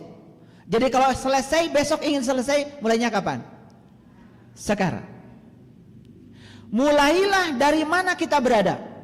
Gunakan apa yang kita miliki. Lakukan apa yang kita bisa. Sesederhana itu. Yuk ulangi. Mulailah dari mana kita berada. Yang kedua, gunakan apa yang kita miliki. Tiga, lakukan apa yang kita bisa. Sesederhana itu. Lakukan saja apa yang kita bisa. Masa kita nggak punya apa-apa? Kita masih punya mata, masih punya pikiran, masih punya hidung, bernafas, masih punya mulut, masih punya tangan memegang. Mulailah dari yang apa kita bisa. Bisanya mendengar, dengarkan kajian. Itu aja dulu. Karena apa kata Allah? Kunci hidayah itu ternyata mendengar. Alladzina yastami'una al-qaul fayattabi'una ahsanahu ulaika hadahumullah. Orang yang mau mendengar sudah membuka hidayah bagi dirinya sendiri. Ingat ya, hidayah bukan urusan Allah, hidayah urusanmu. Mau dapat hidayah atau tidak ya urusanmu sendiri. Ya, kalau tidak punya keinginan tidak akan mungkin tiba-tiba dapat hidayah. Lanjut. Bermimpilah seakan kamu akan hidup selamanya. Hiduplah seakan kamu akan mati hari ini. Jadi, ya, karena kita sadar bahwa kita tidak mungkin hidup selamanya, berarti hiduplah seakan kita mau mati hari ini. Hidup itu berarti bangun dari tidur. Gak usah mimpi terus. Seringkali kita bahkan tidak menyadari siapa diri kita karena kita begitu sibuk mencoba mewujudkan ide orang lain. Tetapi orang lain dan pendapat mereka tidak memiliki kekuatan dalam menentukan takdir kita sendiri. Kalau begitu siapa yang menentukan takdir kita? Dirimu sendiri. Orang lain, bagaimanapun bagusnya pendapat orang lain, jangan terpengaruh oleh pendapat orang lain. Yuk sekarang mulai ke dalam. Makanya Allah berjanji, Inna fatahna laka fatham mubina liyaghfira lakallah ma taqaddama min dambik wa ma ta'akhir. Siapa yang terbuka mata kalbunya hari ini dan bisa melunasi utangnya hari ini. Apa kata Allah? Aku ampunkan dosa yang lalu dan aku ampunkan dosa yang akan datang. Itu janji Allah. Luar biasa. Dan janji Allah itu benar. Benar ya. Benar. Tetapi harus memulai. Dan harus dituntun oleh orang yang sudah mengalami. Oke. Lanjut, masih motivasi. Satu-satunya hal yang akan menghentikan kita dari mewujudkan impian adalah diri kita sendiri. Setuju? Jangan merusak apa yang kita miliki dengan menginginkan apa yang kita tidak miliki. Kita itu sering merusak apa yang dimiliki karena menginginkan yang tidak dimiliki. Betul Pak? Ingat bahwa apa yang kita miliki sekarang pernah menjadi satu di antara hal yang hanya kita harapkan. Ingat, apa yang kita miliki hari ini itu adalah apa yang pernah diharap-harapkan oleh kita. Bahkan bisa jadi yang kita miliki hari ini satu-satu yang diharapkan dulu. Dan sekarang sudah menjadi kenyataan di depan kita. Masa kita tidak manfaatkan? Apa yang kita miliki saat ini yang paling besar? Nih, tubuh dengan segala kemewahannya. Betul? Kadang-kadang saya bingung ya. Ada orang yang mau bikin usaha, tubuhnya sehat, luar biasa, itu masih mengeluh. Sudah masih punya kaki, jalan. Ketemu orang, ngobrol, jalan. Kecuali kakinya udah gak ada. Tapi kita sering membatasi diri kita. Dan seakan-akan dirinya sudah lumpuh gitu. Padahal kaki masih ada. Yuk, mulailah dari mana kamu berada. Manfaatkan yang kita miliki saat ini. Betul? Lakukan apa yang bisa kita lakukan. Sesederhana itu. Hidup tidak usah sempurna, tapi totalitas. Kesempurnaan adanya di masa depan. Itu ilusi pikiran. Kesempurnaan itu tidak ada. Karena masa depan tidak ada. Kalau masih bingung masa depan tidak ada, naik angkot. Ada tulisan, hari ini bayar, besok gratis. Besok naik lagi, bayar? Itu tanda masa depan tidak ada. Gak usah pakai ilmu fisika, naik angkot, ya langsung terbukti. Yuk, sekarang saya akan buka dulu ayatnya supaya mengerti. Saya akan mulai dari Quran surat Al-Muzammil, ya, surat Al-Muzammil. Ya, ini surat ke-73. Saya tidak akan bahas dulu kenapa surat ini 73. Keren banget itu. Kalau tahu angka 7 dan 3 ini sudah sampai itu pada tujuan itu. Tapi nggak dibuka dulu di sini. Enak aja. Udah 73 aja dulu. Nanti kalau sudah meniti ke dalam diri tahu sendiri nanti. Nah, saya akan bahas 1 sampai 5 saja. Dimulai dengan ya ayyuhal muzammil, hai orang yang berselimut. Siapa yang berselimut? Siapa? Orang. Yang berselimut siapa? Yang sedang tidur. Kalian tidur pakai bed? Kafir. Betul? Kafir dengan cover itu sama. Artinya cover tutup, cuman bahasa Inggris. Kafir juga tutup, cuman bahasa Arab. Jadi orang kafir itu bukan orang yang berbeda keyakinan dengan kita. Jangan sembarangan kalian bicara. Orang kafir itu orang masih tertutup apapun keyakinannya.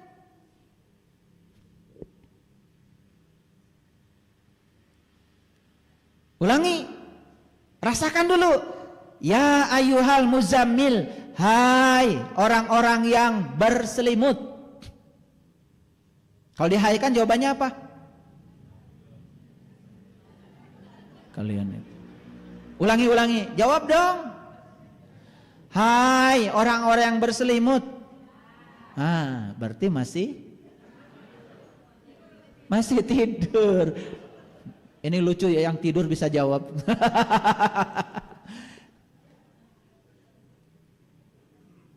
Coba pakai logika sedikit aja. Ya sayang pikiran ini nggak digunakan dari dulu. Makanya kan ada sindiran katanya kalau ada pameran otak dan kemudian ada tulisan Indonesia, kayaknya paling mahal harganya. Belum pernah dipakai masalahnya, masih baru. Dan katanya yang paling murah mungkin katanya otaknya orang Jepang. Tiap hari dipakai. Makanya murah. Hai orang-orang yang berselimut, ini yang dihaikan ini jelas bukan orang yang tidur biasa. Pakai nalar ya sedikit kalau ngaji. Agama itu akal dan tidak ada agamanya yang tidak berakal. Gak mungkin amat Allah menghaikan orang-orang yang tidur ngorok. Bukan. Itu kalau dihaikan gak bisa jawab. Coba kalau dihaikan yang ini. Hai orang-orang berselimut. Saya jawab. Jadi jelas ya. Bukan tidur itu yang dimaksud ayat ini. Dan selimutnya pun bukan bed kafir. Tetapi selimutnya adalah ketertutupan, merasa paling benar, merasa paling hebat, merasa paling tahu, mendandangi diri dengan kain kehormatan, seakan-akan paling hebat dan tahu, lalu di mana-mana ngasih pencerahan, padahal dirinya juga bingung. Tah eta. Ulangi, hai orang-orang yang berselimut. Nah, sebelah sini belum jauh. Kayaknya tidur beneran nih. Yang ini udah bangun cuma sadar masih berselimut, masa jawab. Ini kan masalah retorika ya. Cuman kita akan ngaji kadang-kadang ya udah, ya lebih suka suara di halus-halus, ya melengking, mahrajnya, idharnya, idghamnya itu bagus. Tetapi itu baru belajar bahasa Arab. Belum ngaji itu. Belum. Karena ngaji itu berarti kita ngaji, namanya ngaji mengkaji. Ini baru bolak-balik aja. Ya ayuhal mujamil, hai orang berselimut. Buat siapa sih hai ini? Buat orang yang masih berselimut. Apa selimutnya? Selimut itu adalah dinding yang kita bangun oleh kita sendiri. Bisa khayal, bisa nyata. Dinding itu yang membuat kita sulit berinteraksi dengan dunia luar. Coba, mohon maaf. Ketika seseorang merasa paling tahu, mau belajar gak sama orang lain? Nah, merasa paling tahu itu selimut. Ngerti maksudnya? Ketika orang itu tidak membuka diri, berarti dia sedang menutup diri. Menutup diri itu berselimut. Tidak mau terbuka. Makanya saya kasih tahu ya, begitu kita mengatakan saya sudah tahu, maka kita akan menjadi orang yang terasing. Karena apa? Kita tidak akan dapat pengetahuan baru. Makanya pantang orang-orang yang hebat itu mengatakan saya sudah tahu. Makanya belajar itu sepanjang hayat. Orang-orang yang filosof-filosof yang sudah tinggi sekalipun satu pantangannya, tidak pernah mengatakan saya sudah tahu. Beda dengan yang baru belajar. Ya. Wah. Baru belajar Iqra 1 sampai Iqra 3 aja besok sudah bikin pondok pesantren.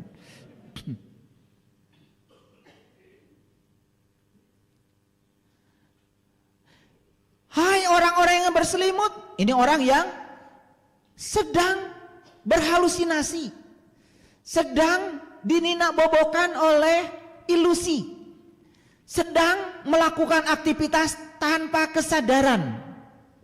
Yes? Apa perintahnya? Qumil laili illa qalila. Qum, bangkitlah. Qomu, berdirilah, bangunlah. Qumil laili, dari apa? Dari lail. Lail itu apa? Lail itu malam, kegelapan. Bangkitlah kamu dari kegelapan. Bangkitlah kamu dari ketidaksadaranmu.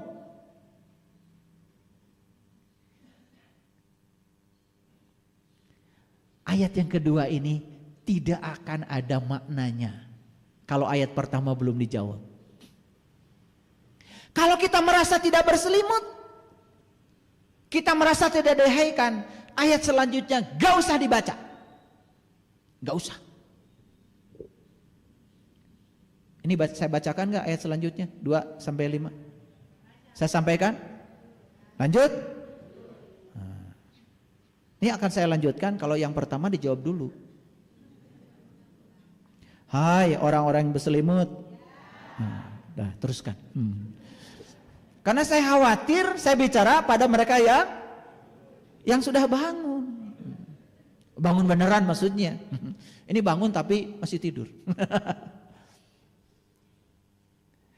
Qumil laili illa qalila. Bangkitlah dari tidur kecuali sedikit. Apa yang dikecualikan? Apa yang dikecualikan? Apa? Ini ayat luar biasa. Bangkitlah dari tidur kecuali sedikit. Nah yang sedikit itu apa? Tidurnya. Kalian itu lambat sekali. Makanya kalau mau ngaji dengan saya, sarapannya jus wortel sama sashimi. Ini kebanyakan nasi goreng kayaknya. Hai orang yang berselimut sudah, saya Tuhan.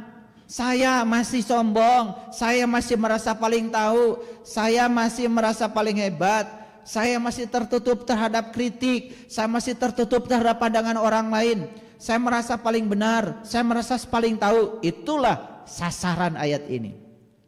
Untuk mereka yang merasa, yuk qumil lail, bangkitlah kamu dari kegelapanmu, dari tidur panjangmu. Illa qalila, kecuali sedikit saja tidurnya. Masih boleh tidur sedikit. Makanya ayat selanjutnya nisfahu, 1/2 atau kurangi sedikit dari 1/2 itu. Makanya kalian suka nisfu Sa'ban. Nih saya bahas kali ya, biar ngerti semua. Nisfu Sa'ban. Nisfu itu artinya setengah, Sa'ban setengahnya bulan Sa'ban, gitu aja. Nggak ada yang mewah di situ. Nisfu Sa'ban itu setengah bulan Sa'ban. Kenapa diperingati? Karena habis Sa'ban mau Ramadan. Nih Sa'ban sudah habis setengah bulan, tinggal setengah lagi. Siap-siap kamu mau masuk Ramadan. Apa Ramadan? Rahmatullah, ma'rifatullah, duyufullah, Allah, nurullah. Gitu. Harus sampai ke situ Ramadan itu. Makanya saat Ramadan tiba, setan dibelenggu. Apa artinya? Pikiran gelapmu tidak menguasai dirimu sendiri lagi. Karena yang menguasai dirimu selama ini adalah pikiran gelapmu. Itu egomu. Itu yang membuat kamu menjadi sengsara dalam hidup. Itu namanya setan dibelenggu. Paham apa tidak? Pernah mendengar kajian ini? Ya pernah sekarang.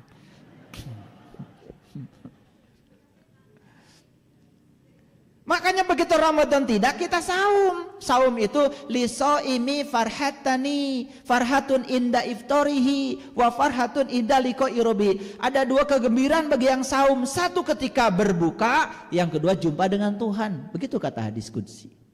Jadi saum itu berbuka dan jumpa dengan Tuhan. Berbuka maksudnya adalah berbuka mata kolbu supaya jumpa dengan Tuhan. Berbuka yang kalian maksud apa? Kalian itu memang urusannya leleb.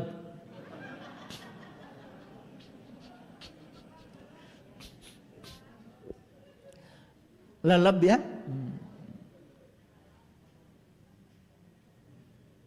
Leleb dan lalab maksudnya. Ya Allah. Makan lagi. Takjil, tahu takjil? Apa takjil? Kolak, korma. Aduh. Ini yang disebut dengan ilusi.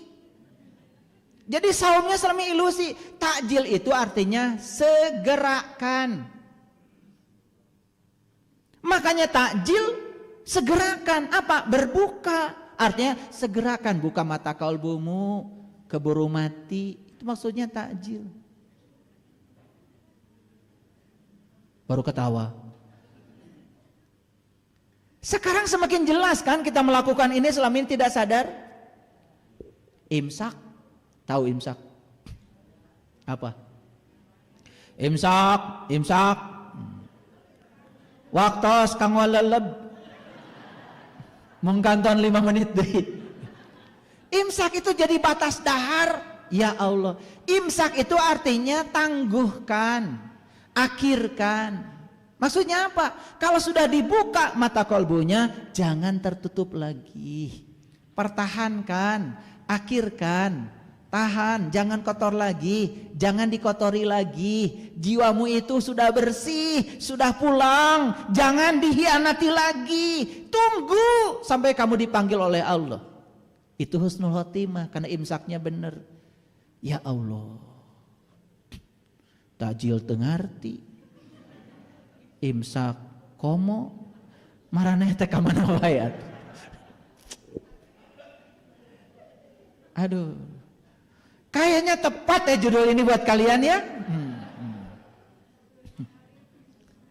Kumil laili illa qalila, qalil, banyak bangunnya, qalil. Sedikit saja tidurnya. Diizinkan nispahu, bolehlah setengah, tapi apa? Awin kusminhu qalil. Kurangi deui atuh, tong setengah pisan. Gitu maksudnya. Pakai bahasa Sunda biar ngerti. Karena kalau pakai bahasa Arab enggak ngerti kalian itu. Ya ayyuhal muzammil qumil laili illa qalila nispahu awin kusminhu qalila. 1/2 atau kurangi sedikit dari 1/2 itu. Jadi kalau kita sudah 1/2 saja kita bangun, keren. Apalagi kurangi lagi tidurnya, sehingga 1/2-nya nambah. Makanya di ayat selanjutnya auzid alaih, lebihkan dari 1/2, itu dipertegas. Kayaknya dengar kajian ini juga baru sekarang ya.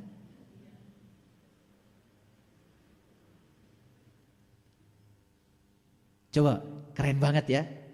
Bangunlah dari tidur kecuali sedikit, artinya sedikit tidurnya.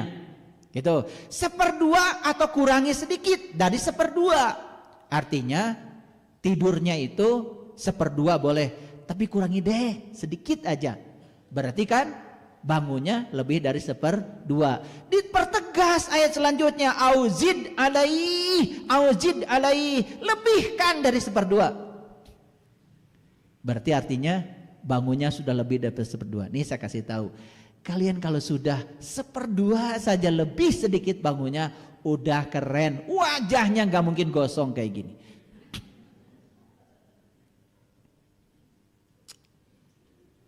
Penyakit banyak, dompet kosong,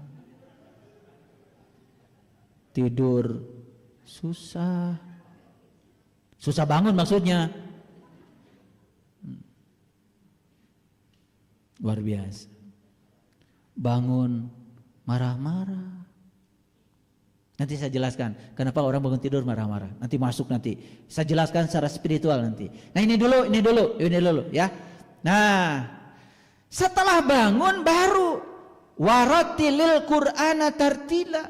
Bacalah Quran dengan tartil. Jadi bangun itu tujuannya supaya kita baca Quran. Apa sih Quran? Quran ada 2, yang tertulis, yang tidak tertulis. Yang tidak tertulis yang harus kita baca lebih banyak. Apa itu? Tanda-tanda Allah dalam dirimu. Dan tanda Allah dalam dirimu yang paling besar adalah ruhku yang Allah tiupkan kepadamu. Itu sebagai daya kehidupan dalam dirimu. Kenali, bacalah itu. Makanya kalau kita sudah bisa membaca kitab sejati yang ada pada diri, saksikan saya, kita ketemu guru sejati dari dalam. Gak akan mudah dibohongi lagi orang-orang yang di luar diri kita. Nah, di Quran ada perintahnya, Iqra kitabaka kafa binafsika al-yauma 'alaika hasiba. Bacalah kitabmu dan cukup itu sebagai juru hisabmu. Jadi yang harus kita baca adalah kitab kita sendiri. Siapa kitab kita? Kitab itu kalamullah. Kalam itu adalah sifat, Allah itu zat. Kalamullah yang sebenarnya adalah diri sejati kita. Karena diri sejati kita adalah bagian dari dirinya Allah yang ditiupkan ke dalam diri kita, namanya ruh. Tidak ada ruhmu, yang adalah ruhku.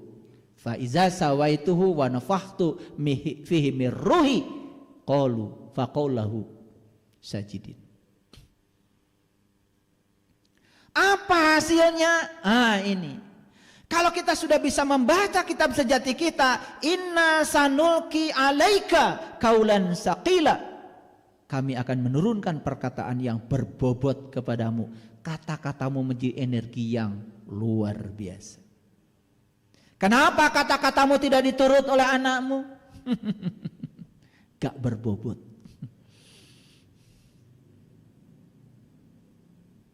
Karena yang kamu katakan itu kamu juga tidak tahu. Yang kamu katakan kamu juga tidak sadar. Betul?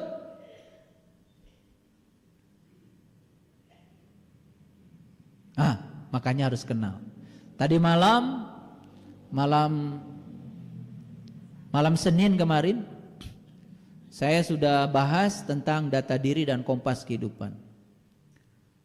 Itu baru bagian permukaan itu. Ternyata yang harus dikenali dari diri kita itu bukan diri yang batin saja. Diri yang lahir pun luar biasa. Dari ujung rambut sampai ujung kaki. Begitu banyak yang harus kita baca. Dan selama ini kenapa kita menderita dan hidupnya tidak menakjubkan? Karena kita tidak bisa membaca data diri kita sendiri. Akibatnya kita salah tempat. Kerja di tempat yang tidak menyenangkan, tidak berkembang. Bisnis yang tidak sesuai dengan data dirinya, bisnisnya bangkrut terus. Terus aja dimodali, hasilnya nggak ada.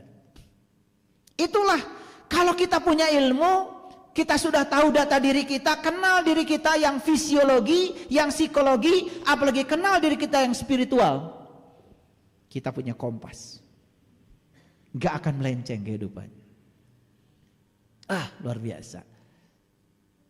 Nanti itu ya, semua harus dibaca data dirinya, terutama anak-anak kita. Biar anak kita gak sekolah di tempat yang salah. Karena mereka itu selama ini disekolahkan di tempat yang keinginan orang tuanya. Karena orang tuanya ingin anak seperti yang dia mau. Padahal anak adalah tamu agung yang datang ke semesta untuk menjadi dirinya sendiri, bukan jadi ibu bapaknya. Awas, siapa tahu anak kita calon presiden, malah disuruh jualan cireng karena ibu bapaknya tukang cireng. Saya bukan menyepelekan profesi itu, tetapi jangan batasi. Bapak saya itu seorang buruh di perkebunan teh. Saya anak ke-7 dari 11 bersaudara. Kalau anak pertama dibeliin mainan, anak kedua ada mainan bekas anak pertama.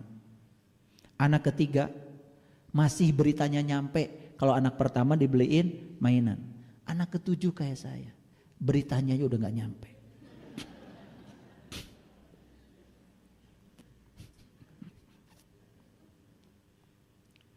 Tapi itulah cara semesta menyayangi saya. Saya tidak dibelikan mainan seperti anak pertama, karena saya dikasih mainan yang lebih indah lagi oleh semesta. Dan saya nikmati semua perjalanan hidup saya. Tidak ada musibah, tidak ada berkah. Semua kenyataan hidup adalah kebenaran. Dan saya tidak menolak semuanya itu. Saya dari kampung saya ke Bandung, orang lain naik mobil, ada joknya. Saya naik mobil, gak ada joknya, berdiri. Itu pun dimarah-marahi sama supir truk.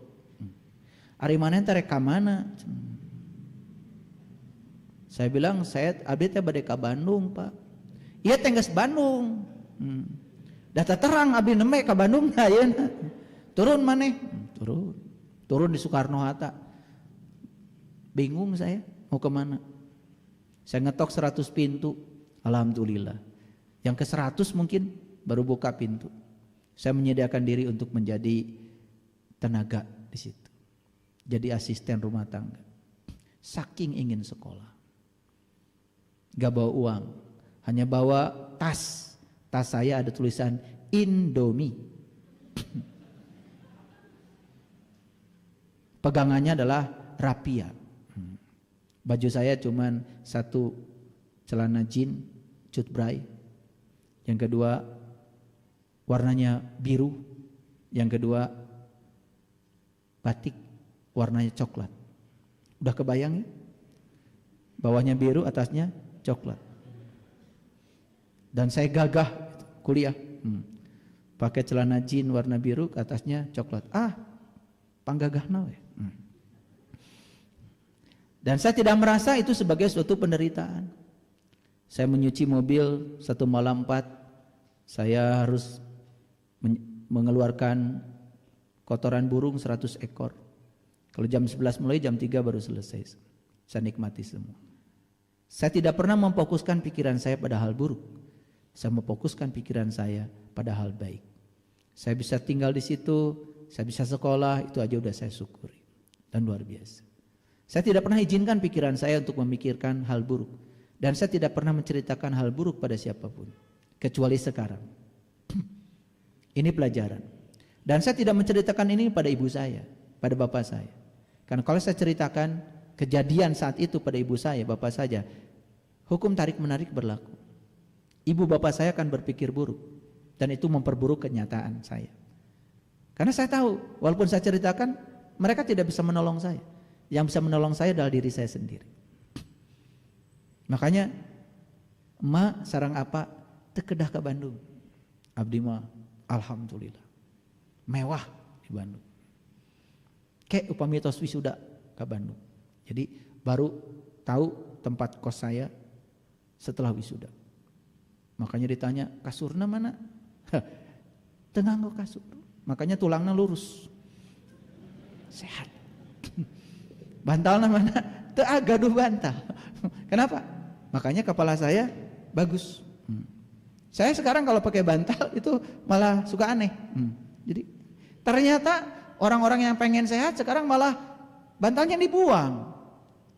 Ternyata orang yang migrain macam-macam itu gara-gara bantal ketinggian. Makanya saya alhamdulillah oleh semesta tidak diberi kemampuan beli bantal. Jadi tidurnya lurus. Makanya tulang belakang saya bagus.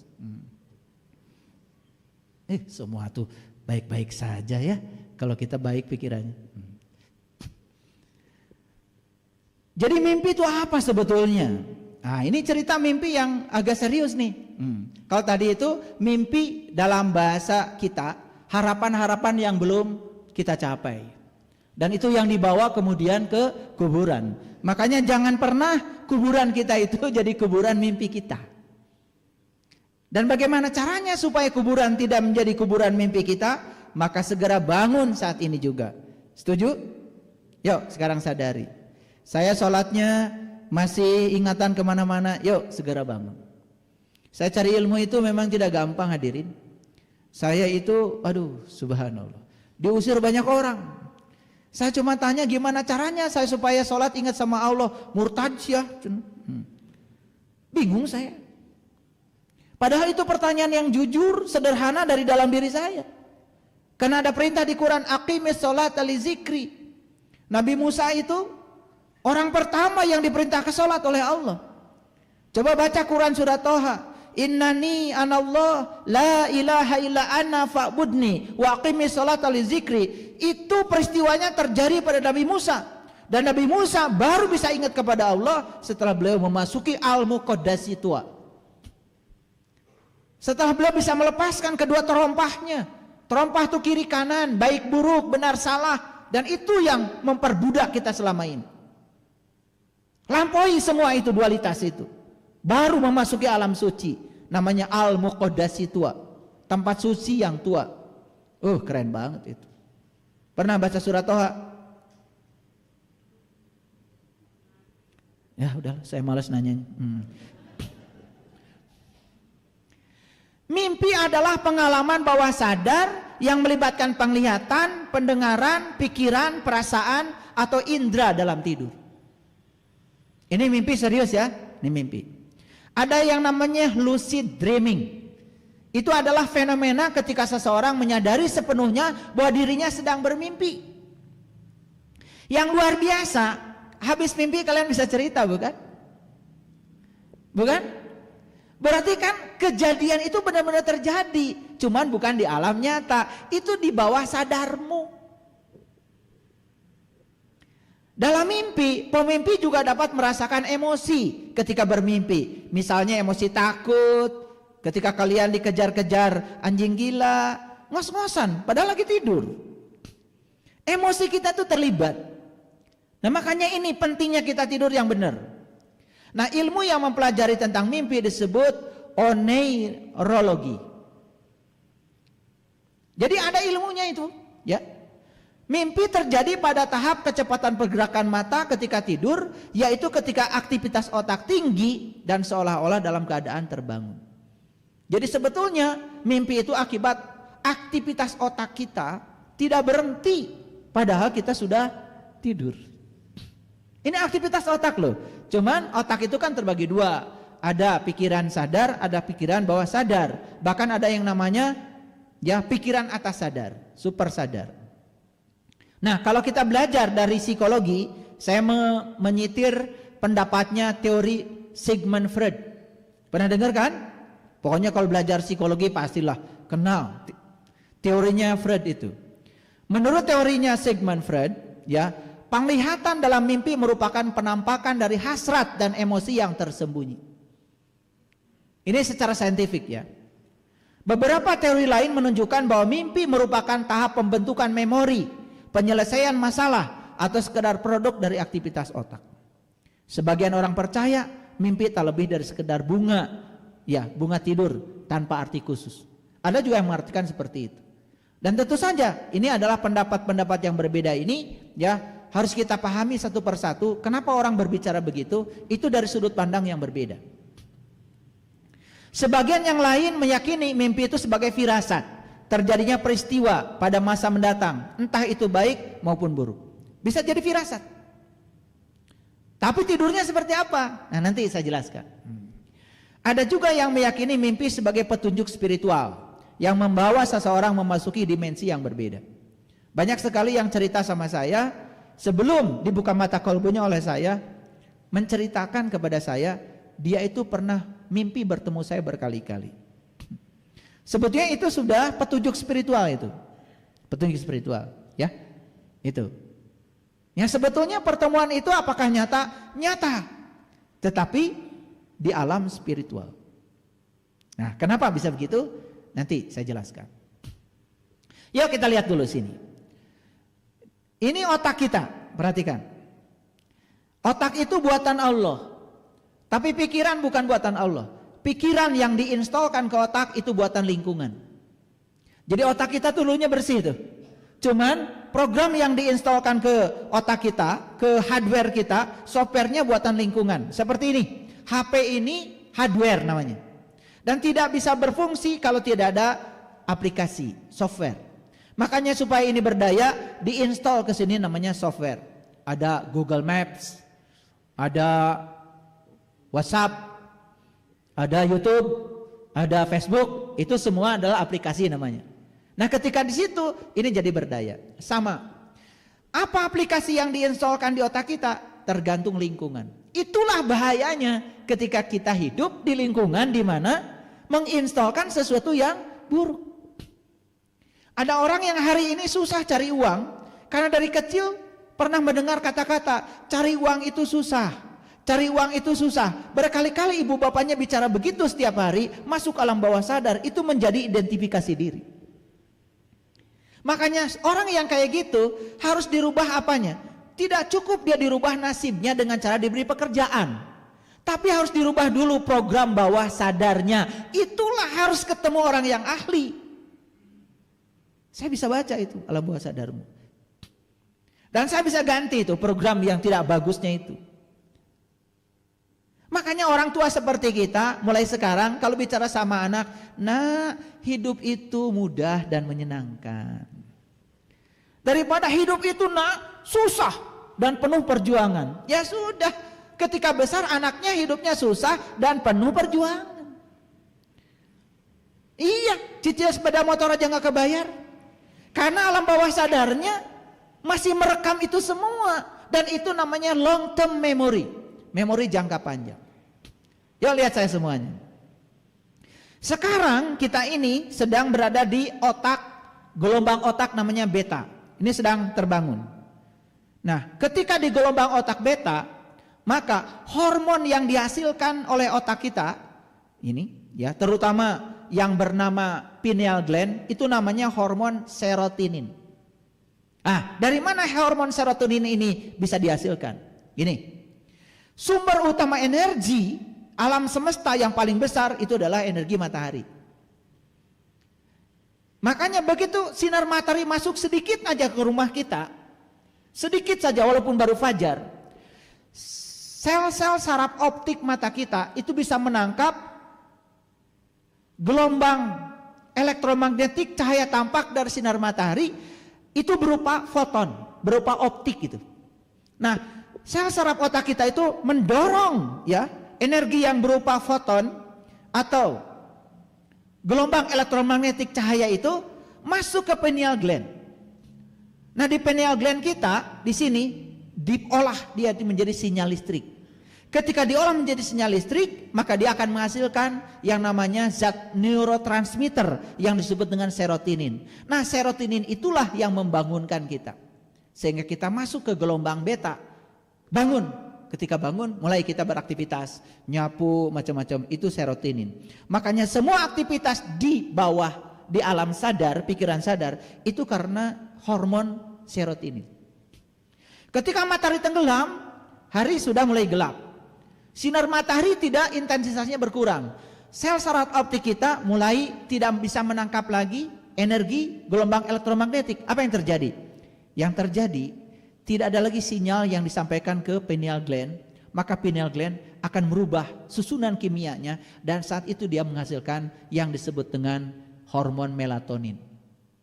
Makanya begitu hormon melatonin sudah datang, maka kita mulai terkantuk. Masuklah kita ke kondisi gelombang alfa. Itu yang disebut dengan kondisi hipnosis. Bahkan di situ sebetulnya kalau kita mau nasihatin anak itu bagus. Ketika anak mulai tidur, nasihatin, bicara aja pada dia. Itu kondisi alfa itu. Konsep penerimanya kuat, tidak ada penolakan. Ada seorang ibu, mohon maaf, saya tidak ceritakan identitas. Jadi dia itu punya anak laki-laki. Dan pada saat dia itu punya anak yang laki-laki ini, dia tidak menghendaki kehadiran anak itu. Dan kemudian dia berusaha untuk menggugurkannya. Ternyata niat itu terekam oleh anak. Jadi anak ini ketika lahir nakalnya luar biasa. Kemudian saya panggil ibunya dulu, saya tidak panggil anak. Dia mengeluhkan itu pada saya. Ayah, kenapa anak saya begini amat? Kalau bicara itu menyakitkan sekali.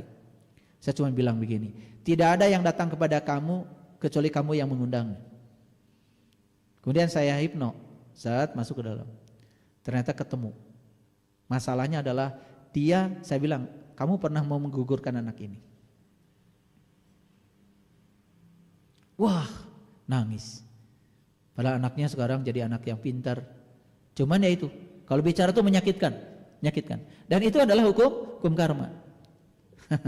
Hati-hati. Kemudian gimana solusinya? Oke, solusinya gini. Ketika anak mau tidur, kamu bicara. Bicaralah. Minta maaf, ibu pernah melakukan itu. Hanya 2-3 kali bicara, anak itu berubah tanpa dinasehati apapun. Dia menjadi anak yang hormat, bahkan sangat sayang pada ibunya. Itulah hebatnya keajaiban alam bawah sadar. Kalau kita tahu ilmunya, tahu cara masuknya, kita bisa self hypnosis. Keren. Makanya belajar agama itu harus luas pengetahuannya ya. Harus luas. Paham ya? Jangan cuma kata orang, kata itu, kata Pak Ustadz, kata dia juga kata orang lagi. Wah. Iya. Maaf ya. Lah yang ngasih ceramahnya bermasalah, yang diwariskan apa? Ya masalah, like attracts like. Karena manusia itu punya yang namanya cermin saraf. Kita mencerminkan semua yang dia lakukan. Ya, saya mendapati, saya pernah datang ke sebuah tempat, ya sebut aja pesantren. Semua di pesantren itu guru-gurunya itu istrinya lebih dari satu. Saya kaget. Oh ternyata memang di puncaknya juga begitu. Jadi itu namanya cermin saraf itu, ya. Karena manusia cenderung melakukan apa yang dilihatnya. Apalagi yang melakukan figur otoritas, yang dianggap suhu gitu. Wah itu bahaya. Tanpa ngomong pun sudah diturut itu. Itu bahayanya karena secara psikologis figur otoritas itu apapun yang dikatakan gampang untuk ditiru. Hati-hati kalian di rumah tuh figur otoritas. Ketika mau ada anak bilang, "Pak, tadi saya di jalan ketemu sepeda motor bagus." Duit di mana? Dah harga saya jang. Ini yang ketawa paling kencang kayaknya rumah saya. Kenapa sih tidak mengatakan, nanti kamu kerja di tempat yang bagus, pasti kamu bisa beli. Kenapa sih tidak itu yang dikatakan? Jangan dibatasi Allah yang maha kaya dengan pikiran sempit kita. Iya. Saya kalau anak bicara apapun, di-yes-kan aja. Iya nanti kamu. Anak saya yang paling besar. Dulu waktu kecil sering saya bawa ke tempat-tempat kajian, mobilnya tuh kan Alphard semua. Kecuali mobil saya. Kijang yang kotak itu, mewah. Sering mogok. Nyicil lagi. Dia cerita sama saya, kok mobil ayah paling jelek di sini? Iya, nah paling jelek mobil ayah. Nanti ayah juga bisa beli kayak itu mobilnya. Wah, teteh mah nanti kalau besar mobilnya pengen Alphard. Kamu pasti bisa beli. Maaf ya, bukan mau. Sekarang dia beli. Bisa beli. Iya. Lihat ibu-ibu pakai tas, ya. Maklum, saya dulu suka di kajian-kajian begitu yang tasnya seragam. Dulu. Karena dulu saya masih menyeragamkan orang. Saya belum tahu keunikan orang dulu. Makanya semua orang dianggap sama oleh saya. Sekarang enggak, ya. Udah sadar. Jadi ada yang Hermes, ada yang Louis Vuitton, ya, macam-macam. Anak saya bicara, ya nanti teteh tasnya pengen begitu. Itu kan 2M, 1M, ya toh? Saya tidak mengatakan apa-apa kecuali teteh nanti bisa beli. Sekarang dia jualan tas. Ya jadi penjualnya. Ya, jadi make kan tiap hari ganti-ganti. Jadi semua itu ternyata penentu takdir itu adalah pikiran kita sendiri.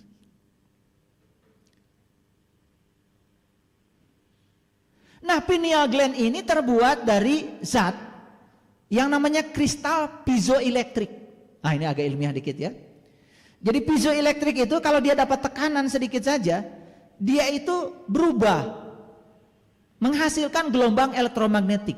Jadi mekanik bisa dirubah menjadi listrik secara otomatis. Gitu. Saya kebetulan pernah terlibat riset piezoelektrik. Jadi suatu zat yang kalau dikasih tekanan itu dia akan menghasilkan listrik. Nah kalau di laboratorium saya sering buktikan kepada mahasiswa. Misalkan gini, ini tembaga, ini besi, saya keling aja di ujungnya.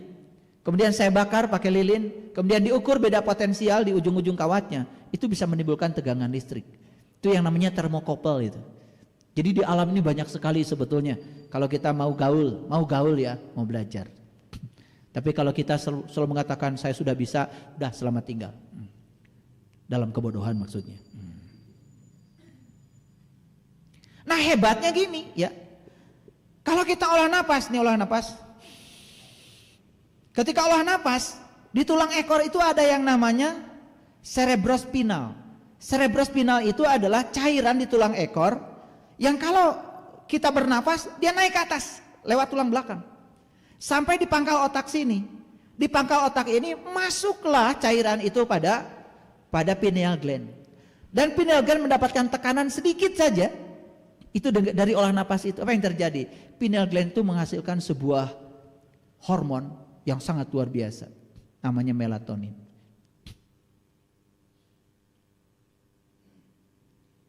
Wah, keren. Suka olah napas? Saya malas menanya kalian tuh. Baca ini enggak, tahu ini enggak, takjil aja salah. Takjil jadi kolak, candil. Udah berapa tahun sih kalian itu memasuki bulan Ramadan? Karena di sini itu tidak ada curiosity, tidak ada rasa ingin tahu. Akibatnya seperti itu. Nah, itulah pentingnya sebelum tidur berdoa. Kalau orang tua saya ngasih doanya begini dulu. Mau tidur. Bismillahirrahmanirrahim. Turu ojo lali. Badan turu ati tangi. Roh madep maring Allah.